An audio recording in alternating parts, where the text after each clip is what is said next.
Wara li jagħmel diskors sħiħ jitkellem fuq in-negattività, il-ħadd filgħodu fuq One Radio il-Prim Ministru Robert Abela infexx f'attakk fuq il-wegħda li jagħmel il-kap tal-Partit Nazzjonalista Bernard Grech li jrott lura ħondoq ir-rummin lill-Lawċin u l-Maltin kollha.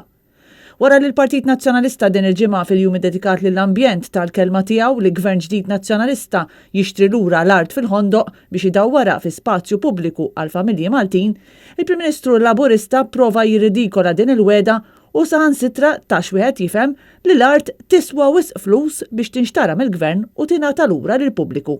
Issa ma ninsewx li dwar il-ħondoq mhux qed nitkellmu dwar solt jew tnejn, imma qed nitkellmu dwar miljuni kbar ta' euro. U saqsini imma il-pożizzjoni tal-Gvern x'inhija dwar ħondoq. Robert Abela jispiċċa ma jgħid assolutament xejn dwar x'inhuma fil-fatt il-pjanijiet tal-Labor għal ħondoq.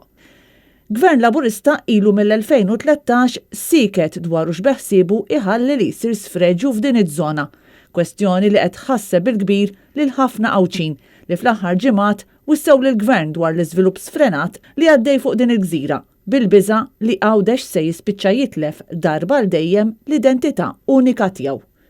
Dan kollu minkejja li l-Partit Laburista snin ilu kien wiegħed li l-ambjent se jingħata priorità, weda li issa ilha snin li taret marriħ.